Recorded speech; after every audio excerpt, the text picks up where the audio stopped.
My dear friends and professionalists, I am Uday Singh, advocate speaking. So ನೀವೆಲ್ಲರೂ ಸಹ ನನ್ನ ಚಾನಲನ್ನು ವೀಕ್ಷಿಸ್ತಾ ಇದ್ದೀರಿ ಅಂತ ನಾನು ಅಂದ್ಕೊಂಡಿದ್ದೀನಿ. ನನ್ನ ಚಾನಲ್ಗೆ ಕಮೆಂಟ್ ಮಾಡಿ ಮತ್ತು ನನ್ನ ಚಾನಲ್ಗೆ ಸಬ್ಸ್ಕ್ರೈಬ್ ಆಗೋದನ್ನು ಮರಿಬೇಡಿ ಅಂತೇಳಿ ಹೇಳ್ತಾ, ಸೊ ಇವತ್ತು ನಾನು ಇನ್ನೊಂದು ವಿಷಯವನ್ನು ತೆಗೆದುಕೊಂಡು ನಾನು ನಿಮ್ಮ ಮುಂದೆ ಬಂದಿದ್ದೀನಿ. ಸೊ ನಾನು ಇವತ್ತು ಆಯ್ಕೆ ಮಾಡಿಕೊಂಡಿರ್ತಕ್ಕಂಥ ವಿಷಯ village court system in India.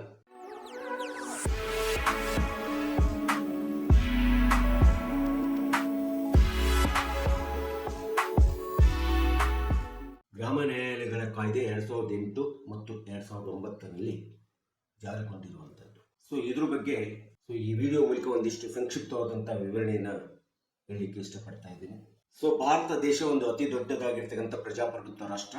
ಅದರಲ್ಲೂ ಅತಿ ಹೆಚ್ಚು ಹಳ್ಳಿಗಳನ್ನು, ಗ್ರಾಮೀಣ ಪ್ರದೇಶಗಳನ್ನು ಹೊಂದಿರತಕ್ಕಂಥ, ಹೆಚ್ಚು ಜನಸಂಖ್ಯೆಯನ್ನು ಹೊಂದಿರತಕ್ಕಂಥ ಜಗತ್ತಿನ ಒಂದು ಶ್ರೇಷ್ಠ ದೇಶ ಭಾರತ ಅಂತೇಳಿ ನಾವು ಹೇಳ್ತಾ ಇದ್ದೀವಿ. ಪ್ರಜಾಪ್ರಭುತ್ವ ವ್ಯವಸ್ಥೆ ಒಳಗಡೆ ಪ್ರಜೆಗಳೇ ಪ್ರಭುಗಳು ಅಂತೇಳಿ ನಾವು ಅಂದ್ಕೊಂಡ ಹಾಗೆ, ಈ ದೇಶದ ಸಂವಿಧಾನದ ನಿಯಮದ ಪ್ರಕಾರ ನಾವು ಸಂಯುಕ್ತ ಪದ್ಧತಿಯ ಸರ್ಕಾರವನ್ನು ಹೊಂದಿದ್ದೀವಿ.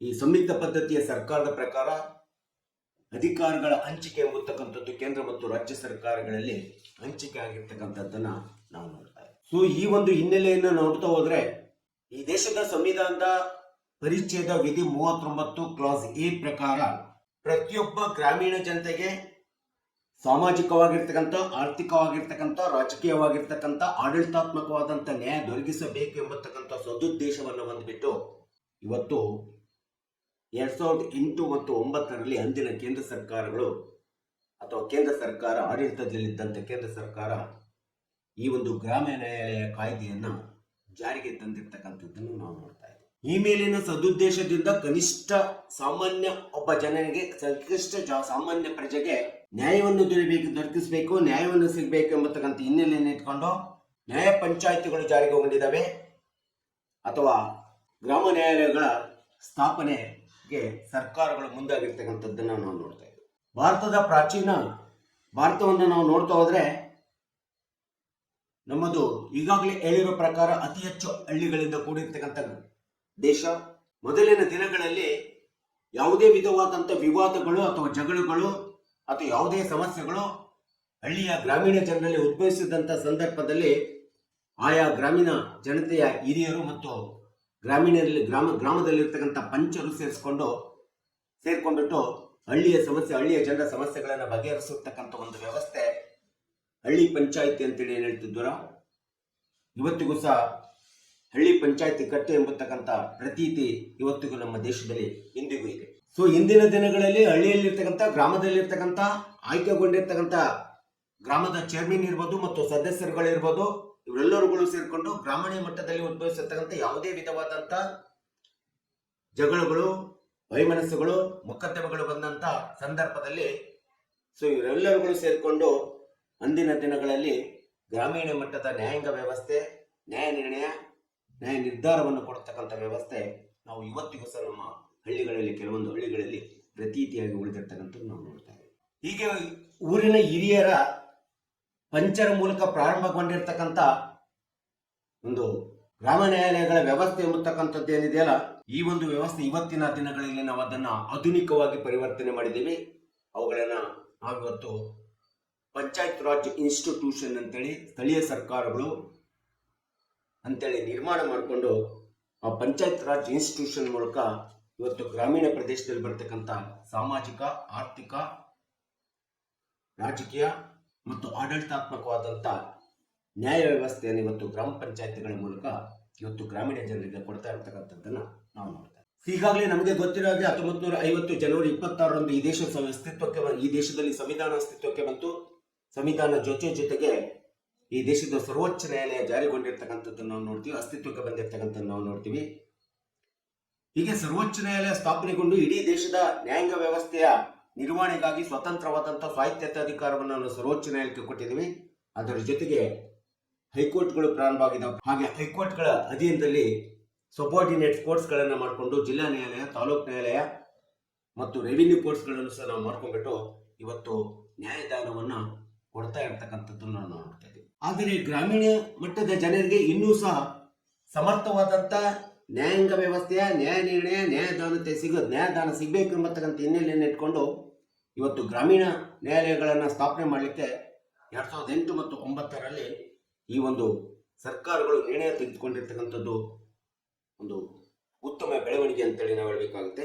ಪ್ರಜಾಪ್ರಭುತ್ವ ವ್ಯವಸ್ಥೆ ಒಳಗಡೆ ಯಾವುದೇ ವಿಧವಾದಂಥ ಆರ್ಥಿಕವಾಗಲಿ, ಸಾಮಾಜಿಕವಾಗಲಿ, ರಾಜಕೀಯವಾಗಲಿ ಎಲ್ಲ ಕ್ಷೇತ್ರಗಳಲ್ಲಿ ಇವತ್ತು ಸಂವಿಧಾನದ ನಿಯಮದ ಪ್ರಕಾರ ವಿಕೇಂದ್ರೀಕರಣ ಆಗಿದೆ. ಈ ರೀತಿ ವಿಕೇಂದ್ರೀಕರಣ ಹೊಂದಿರತಕ್ಕಂಥ ಹಿನ್ನೆಲೆ ಒಳಗಡೆ ಇವತ್ತು ನ್ಯಾಯ ವ್ಯವಸ್ಥೆಯಿಂದ ನ್ಯಾಯದಾನದ ವ್ಯವಸ್ಥೆಯು ಸಹ ಸಂಪೂರ್ಣವಾಗಿ ವಿಕೇಂದ್ರೀಕರಣ ಆಗಬೇಕು.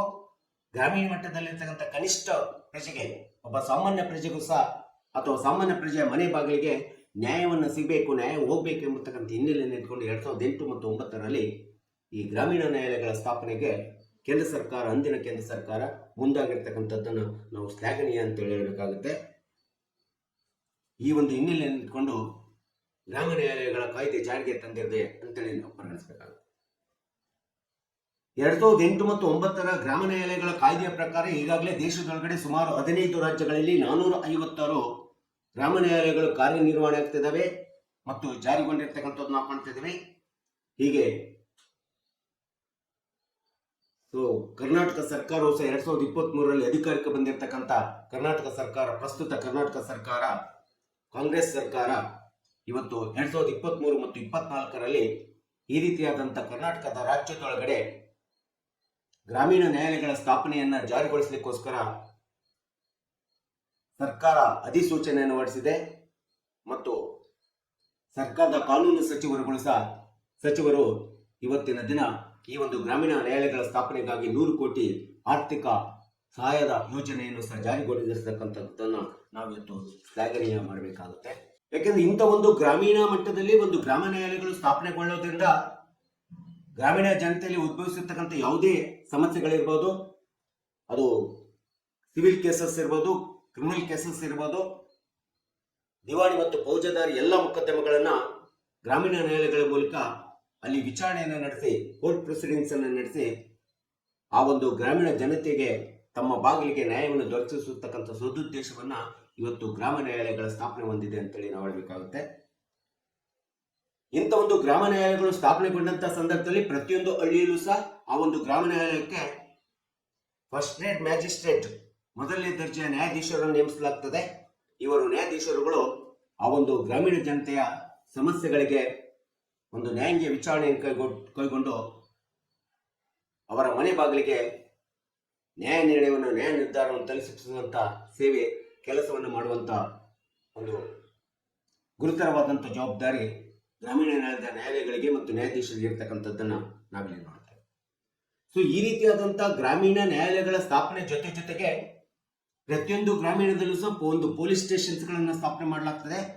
ಆ ರೀತಿ ಪೊಲೀಸ್ ಸ್ಟೇಷನ್ಸ್ಗಳು ಸ್ಥಾಪನೆ ಆದಂಥ ಸಂದರ್ಭದಲ್ಲಿ ಪ್ರತಿ ಗ್ರಾಮದಲ್ಲಿ ಉದ್ಭವಿಸಿರ್ತಕ್ಕಂಥ ಯಾವುದೇ ವಿಧವಾದಂಥ ಸಿವಿಲ್ ಮೊಕದ್ದಮೆಗಳಿರ್ಬೋದು ಅಥವಾ ಕ್ರಿಮಿನಲ್ ಮೊಕದ್ದಮೆಗಳಿರ್ಬೋದು ಅಥವಾ ಯಾವುದೇ ಕಳ್ಳತನ ಇರ್ಬೋದು ಅಥವಾ ಆಸ್ತಿಯ ವಿವಾದಗಳಿಗೆ ಸಂಬಂಧಪಟ್ಟಂತೆ ಇರ್ಬೋದು, ಇನ್ನು ಯಾವುದೇ ವಿಧವಾದಂಥ ಚಿಕ್ಕ ಒಂದು ಮೊಕದ್ದಮೆಗಳ ಸಮಸ್ಯೆಗಳು ಉದ್ಭವಿಸಿದಾಗ ಆ ಸಮಸ್ಯೆಗಳಿಗೆ ಗ್ರಾಮೀಣ ನ್ಯಾಯಾಲಯಗಳ ಒಂದು ಕಾರ್ಯನಿರ್ವಹಣೆ, ಆ ಒಂದು ಪಾತ್ರ ನಿರ್ವಹಣೆ, ಒಂದು ಮಹತ್ತರವಾದಂಥ ಪಾತ್ರ ನಿರ್ವಹಣೆ ಗ್ರಾಮೀಣ ಮಟ್ಟದಲ್ಲಿ ಸ್ಥಾಪನೆಗೊಳ್ಳುವಂಥ ಗ್ರಾಮ ನ್ಯಾಯಾಲಯಗಳು ನಿರ್ವಹಿಸ್ತವೆ ಅಂತೇಳಿ ನಾವು ಹೇಳಬೇಕಾಗುತ್ತೆ. ಈ ರೀತಿಯಾದಂಥ ಗ್ರಾಮೀಣ ಪ್ರದೇಶಗಳಲ್ಲಿ ಗ್ರಾಮ ನ್ಯಾಯಾಲಯಗಳ ಸ್ಥಾಪನೆ ಆಗುವುದರಿಂದ ಇವತ್ತಿನ ದಿನಗಳಲ್ಲಿ ನಮ್ಮ ದೇಶ ಅತಿ ಹೆಚ್ಚು ಗ್ರಾಮಗಳಿಂದ ಕೂಡಿರೋದ್ರಿಂದ, ಹಳ್ಳಿಗಳಿಂದ ಕೂಡಿರೋದ್ರಿಂದ ಇವತ್ತು ಬಹಳಷ್ಟು ನಮ್ಮಂತ ವಿದ್ಯಾವಂತ ವಕೀಲರು ಸಹ ಗ್ರಾಮೀಣ ಪ್ರದೇಶದಿಂದ ಅಧ್ಯಯನ ಮಾಡಿ ಇವತ್ತು ವಕೀಲ ವೃತ್ತಿಯನ್ನು ಪ್ರಾರಂಭಿಸಲಿಕ್ಕೋಸ್ಕರ ಪಟ್ಟಣಗಳಿಗೆ, ನಗರಗಳಿಗೆ ಬರ್ತಕ್ಕಂಥದ್ದನ್ನು ನೋಡ್ತಿದ್ದೀವಿ. ಒಂದು ವೇಳೆ ಗ್ರಾಮೀಣ ನ್ಯಾಯಾಲಯಗಳು ಸಮರ್ಥವಾಗಿ ಸ್ಥಾಪನೆ ಆದರೆ ಇವತ್ತು ರಾಜ್ಯ ಸರ್ಕಾರ 100ರಿಂದ 150 ಗ್ರಾಮೀಣ ನ್ಯಾಯಾಲಯಗಳನ್ನ ಸ್ಥಾಪನೆ ಮಾಡ್ತೀವಿ ಅಂತೇಳಿ ಒಂದು ಆಶ್ವಾಸನೆ ಕೊಟ್ಟಿದೆ ಮತ್ತು ಅದನ್ನು ಜಾರಿಗೊಳಿಸಲಿಕ್ಕೆ ಅಧಿಸೂಚನೆಯನ್ನು ಮಾಡಿದೆ. ಈ ರೀತಿ ಗ್ರಾಮೀಣ ನ್ಯಾಯಾಲಯಗಳು ಏನಾದರೂ ಸ್ಥಾಪನೆ ಆದಂಥ ಸಂದರ್ಭದಲ್ಲಿ ಇವತ್ತು ಹಳ್ಳಿಯಿಂದ ಒಂದು ಕಾನೂನು ಪದವಿಯನ್ನು ಪಡೆದುಕೊಂಡು ಬರತಕ್ಕಂಥ ಯುವ ವಕೀಲರಿಗೆ ಅಲ್ಲಿಯೇ ತಮ್ಮ ವಕೀಲ ವೃತ್ತಿಯನ್ನು ಪ್ರಾರಂಭ ಮಾಡಲಿಕ್ಕೆ ತುಂಬಾ ಅನುಕೂಲವಾಗ್ತದೆ. ಅದು ತಮ್ಮದೇ ಆದಂಥ ವಕೀಲ ವೃತ್ತಿಯನ್ನು ಸ್ವಾಯತ್ತತೆ, ಸ್ವತಂತ್ರತೆಯಿಂದ ತಾವೇ ಪ್ರಾರಂಭ ಮಾಡಿ ಅಪಾರವಾದಂಥ ವಕೀಲವೃತ್ತಿ ಅನುಭವವನ್ನು ಪಡ್ಕೊಳ್ಳಿಕ್ಕೆ ಇವತ್ತು ಗ್ರಾಮೀಣ ನ್ಯಾಯಾಲಯಗಳು ಒಂದು ಮಹತ್ತರವಾದಂಥ ಪಾತ್ರ ನಿರ್ವಹಣೆಯನ್ನು ಯುವ ವಕೀಲರ ಮೇಲೆ ಬೀರ್ತದೆ ಅನ್ನೋದರಲ್ಲಿ ಎರಡು ಮಾತಿಲ್ಲ. ಸೊ ಹೀಗೆ ಗ್ರಾಮ ನ್ಯಾಯಾಲಯಗಳ ಸ್ಥಾಪನೆಯಿಂದ ಹಳ್ಳಿಯ ಜನರು ಏನು ತಮ್ಮದೇ ಆದಂಥ ಸಮಸ್ಯೆಗಳನ್ನು ಒತ್ತುಕೊಂಡು ಇವತ್ತು ಪಟ್ಟಣದಲ್ಲಿರ್ತಕ್ಕಂಥ ಜಿಲ್ಲಾ ಮತ್ತು ತಾಲೂಕು ನ್ಯಾಯಾಲಯ ಮತ್ತು ಹೈಕೋರ್ಟ್ ನ್ಯಾಯಾಲಯಗಳಂತ ಒಂದು ನ್ಯಾಯಾಲಯಗಳಿಗೆ ಬರುವಂಥ ಹೊರೆ ಏನಾಗುತ್ತೆ ಅದು ತುಂಬ ಕಡಿಮೆ ಆಗ್ತದೆ ಮತ್ತು ತಮಗೆ ತಗುಲುವಂಥ ಆರ್ಥಿಕ ವೆಚ್ಚವೂ ಸಹ ಇವತ್ತು ಹಳ್ಳಿಯ ನಾಗರಿಕರಿಗೆ ಜನತೆಗೆ ಅನುಕೂಲಕಾರಿ ಆಗಿರ್ತಕ್ಕಂಥ ನೋಡ್ತಿರ್ತೇವೆ. ಜೊತೆಗೆ ಮತ್ತು ತಕ್ಷಣದಲ್ಲಿ ಶೀಘ್ರವಾಗಿ ನ್ಯಾಯಾಂಗ ವ್ಯವಸ್ಥೆಯನ್ನು ನ್ಯಾಯವನ್ನು ಒದಗಿಸಲಿಕ್ಕೆ ಕಡಿಮೆ ದರದಲ್ಲಿ ಇರ್ತಕ್ಕಂಥ ಹಳ್ಳಿಯ ವಕೀಲರು ಸಹ ಸಿಗ್ತಾರೆ ಮತ್ತು ಶೀಘ್ರವಾಗಿ ನ್ಯಾಯಾಂಗದ ಒಂದು ಸೇವೆ ಪ್ರತಿಯೊಂದು ಹಳ್ಳಿ ಜನತೆಯ ನಾಗರಿಕರಿಗೆ ಮನೆ ಬಾಗಿಲಿಗೆ ಬರಲಿಕ್ಕೆ ತುಂಬ ಅವಕಾಶವಾಗ್ತದೆ. ಈ ಒಂದು ಗ್ರಾಮೀಣ ನ್ಯಾಯಾಲಯಗಳ ಸ್ಥಾಪನೆಯಿಂದ ಇವತ್ತು ಒಂದು ಕಕ್ಷಿದಾರರಿಗೆ ಹಳ್ಳಿಯ ಜನತೆಗೆ ತುಂಬ ಅನುಕೂಲಕಾರಿ ಆಗುವುದರ ಜೊತೆಗೆ ಇವತ್ತು ಏನು ಸಾಮಾಜಿಕ ರಾಜಕೀಯ ಆರ್ಥಿಕವಾದಂಥ ವಿಕೇಂದ್ರೀಕರಣ ಹೊಂದಿದೆ. ಈ ರೀತಿಯಾದಂಥ ಈ ಒಂದು ಪ್ರಜಾಪ್ರಭುತ್ವ ವ್ಯವಸ್ಥೆ ಒಳಗಡೆ ಈ ರೀತಿ ವಿಕೇಂದ್ರೀಕರಣ ಎಂಬತಕ್ಕಂಥ ಏನಿದೆ ನ್ಯಾಯಾಂಗದ ವ್ಯವಸ್ಥೆಯಲ್ಲೂ ಸಹ ಸಂಪೂರ್ಣವಾದಂಥ ವಿಕೇಂದ್ರೀಕರಣವನ್ನು ತರಬೇಕು.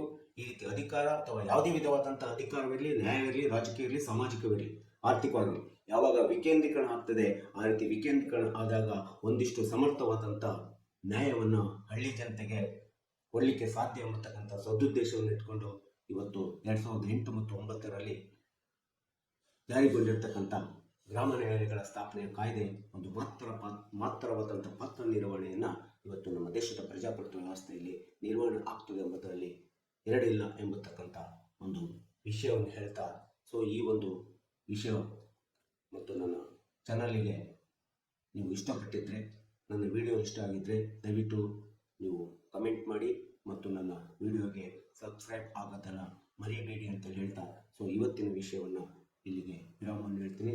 ಇನ್ನೊಂದು ವಿಷಯವನ್ನು ತೆಗೆದುಕೊಂಡು